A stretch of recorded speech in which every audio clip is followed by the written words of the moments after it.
Starting today, I've decided to support Amy and Olivia. Next to my husband Scott, who returned home, was my sister-in-law and her child. My husband Scott arbitrarily decided to support them, prioritizing my sister-in-law and her child over me and our daughter. I've had enough. It's time for me to turn the tables and leave him. This is a story of how I got revenge on the worst sycophantic Scott. My name is Emily. It's been 5 years since I married Scott. Scott and I have a daughter, Luna, who is now 4 years old. Our daughter, who was born soon after our marriage, is very lovely and a treasure of ours. Scott and daughter are my cherished family. Or maybe I was the only one who thought so. One day, I was making curry with my daughter while waiting for Scott to come home. "Mom, won't Dad come back if he has power?" Dad is late today. I wonder what happened. Normally, Scott, who should return straight home, hasn't come back even after 7:30 p.m. on this day. No response with calls or messages. "Mom, I'm hungry." "You're right. Okay, let's eat without him today." After finishing the meal with my daughter and cleaning up, Scott finally returned. "Welcome home." "Wait, huh?" Next to Scott were my sister-in-law, her daughter, and an abundance of luggage for some reason. "Scott, what the hell is going on?" In a situation I couldn't comprehend, he started saying something outrageous. From today, I've decided to support Amy and Olivia at home. Huh? Support them? These two? I don't understand. Couldn't you have said something before bringing them here? My head couldn't catch up with the unexpected development.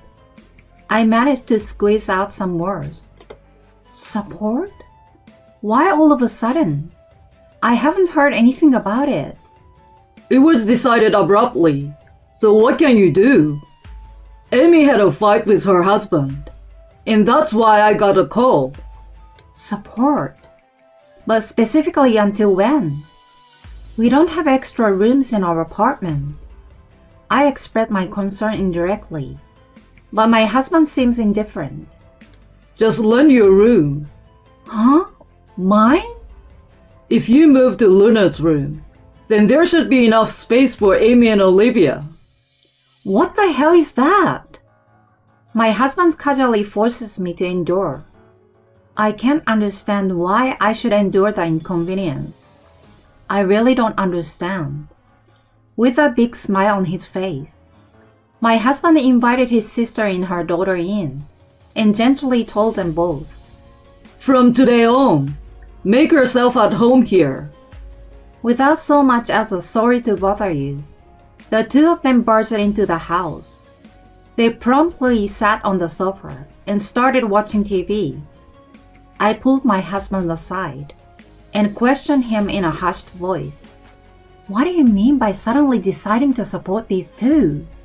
Our house doesn't have the space for it." Scott sighed and gave me a displeased look. Come on, can't you? Amy's in trouble.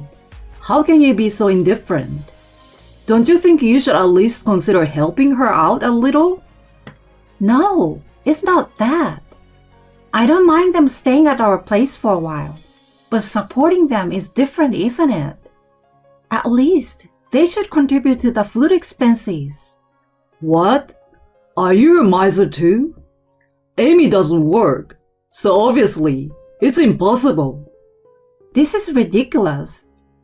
I don't care about your opinion. My important sister is in trouble. As the head of the household, I've decided to support her, so you should just follow it quietly. With that, he started playing games with his sister and niece.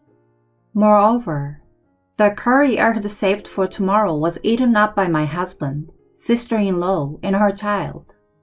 Make something more nutritious for my niece. He criticized me while pampering his sister's daughter.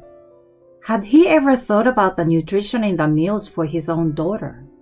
He was so kind to his sister's happy niece. But what about my daughter? My husband completely took his sister's side, ignoring my opinions. Instead, he treated me, who was concerned about living expenses, as stingy. Can't contribute to food expenses because she doesn't work? That's not something new. Even if they're in trouble, our house doesn't have the capacity to support them for free indefinitely. The next day, and the day after that, my husband pampered only his sister and niece, not even sparing a glance for me and our daughter. Amy, I bought her cake because you said you wanted one. Oh, Scott, thank you. There was a toy of Olivia's favorite cartoon, so I couldn't resist getting it. Wow, thanks, Uncle. The cake is only for my sister and niece, and of course, the toy is solely for my niece. My daughter and niece are about the same age. I think that my daughter is young enough to want cakes and toys. However, just a little more patience. If my sister-in-law and her husband make up, they will leave this house. And then, our family life will return. That's what I told myself, somehow controlling my anger.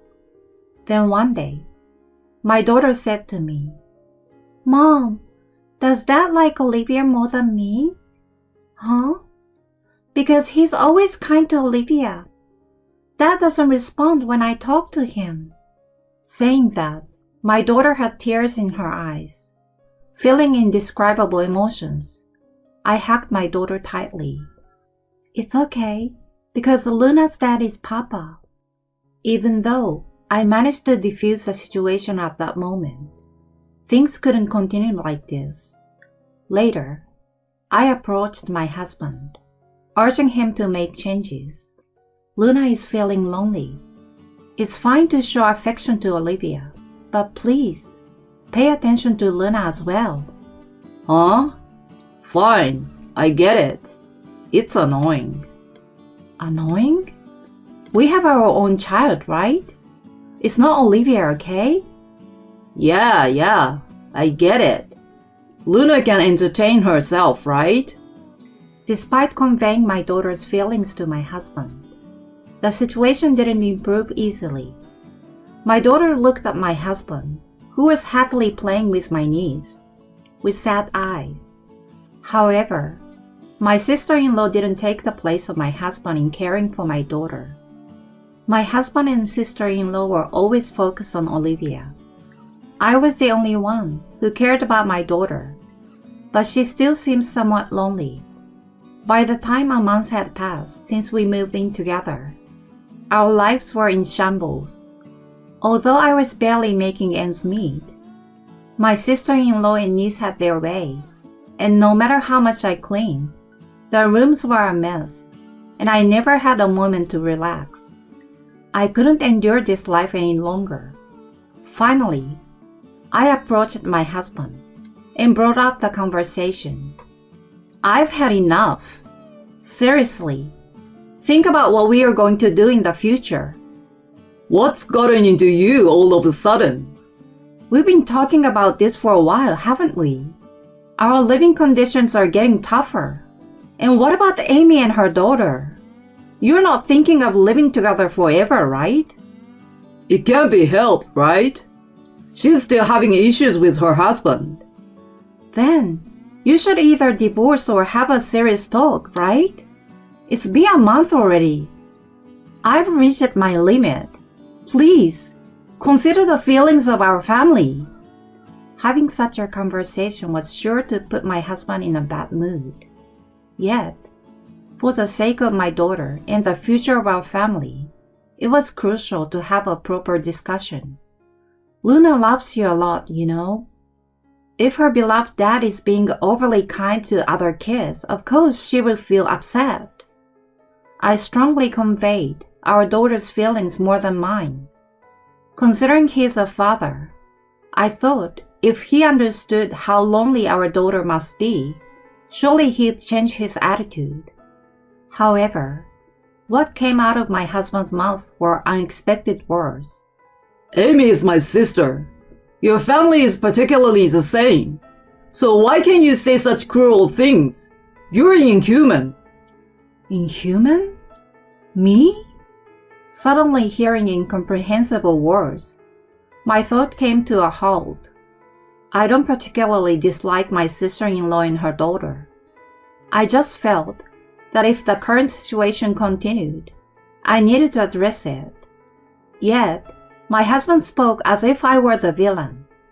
I've thought this for a while. You're cold. I know Amy is in trouble, and Olivia is lonely and separated from her father, so I have to take care of her. You've got your daughter with you, so you deal with it. Wait a minute. Even though I covered all the expenses for our life, why do Luna and I have to endure this? If we are contributing to the household budget, it means it's also coming from my salary, right? It's obvious, isn't it? Amy is my sister.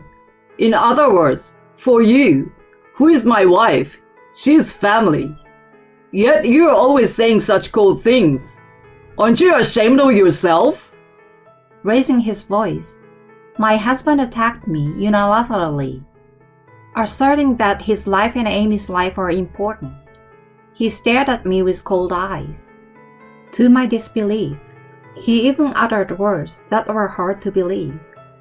Amy says she wants to continue living like this, and from now on, the two of us will support them. We will take care of everything, including meals and living arrangements. At that moment, the faint hope I had clung to was instantly shattered. The idea that if we talked, he might understand, or that our previous life might return, now seemed utterly foolish. I looked straight at my husband and spoke. Fine. Then we'll get a divorce. Huh? My husband wore an unbelievably foolish expression, as if he couldn't comprehend my statement. After a brief silence, he stared directly at me. Divorce? What are you suddenly talking about? It's a joke, right? I wouldn't joke about something like this, would I? If you're going to ignore my feelings, then I won't consider yours either. I will only do what I think is best for Luna and our happiness. It seems he hadn't anticipated the idea of divorce being brought up. Provokingly, he challenged me with an indifferent attitude. Huh? What are you talking about? Divorce? There is no way you can raise Luna by yourself, right? Certainly. Raising the child alone would be tough, but it's much better than continuing this life. If you are going to say that, then file for divorce. I will sign it. But if you later say, I don't want a divorce after all, it will be too late. Did he think I would refuse? I took out the green paper I had prepared and handed it to him with a pen. Presented with the divorce papers, my husband froze, continuing to glare at me without making any effort to fill it out. What's wrong? You said you'd willingly write it, right? No. Clearly flustered, I forced the pen into his hand. Come on, sign it. You said you would sign it, didn't you? No, that was just a joke. Huh? A joke? You said it's late to say later that you still don't want a divorce. You talk a big game, but in the end, you don't want to get divorced. Shut up! Fine. I will sign it if that's what you want. Having signed his section, he thrust the paper toward me. There, it's signed. Now there's no room for complaints, right? Now get out. You're in the way. I calmly say back to him, No, you're the one who is leaving. What? What is not the right response? Did you forget that this apartment is contracted under my name? Oh. Also, ever since you started supporting your beloved sister, even though you put in money, it wasn't enough, and I covered everything. And you still wanted to continue living here? Are you stupid? Are you okay? At that moment, a voice shouted from behind. Hey, what's going on? My sister-in-law ran over to my husband and grabbed his collar. Scott, what on earth is going on? You said we would always stay here, right? Was it a lie? Amy, it's not like that. Don't lie. I trusted you to keep us at home forever. I don't get it. Why are you being kicked out of your own house? I didn't expect things to get this bad. What? Make things work out with your own wife. What did you say? Frustrated with the pointless quarrel between the foolish siblings, I threw their luggage out of the entrance. Hey, wait a minute. What are you doing? My sister-in-law approached me, but now that I've decided on the divorce, I have no obligation to treat her kindly. I'm just moving your belongings outside. Or rather, isn't this trespassing? Can you leave soon? I spoke in a low voice, causing Amy to shiver and step back. Hey, you don't have to throw our belongings out. I turned to face my husband. Hey, can you leave soon? I no longer have any use for you.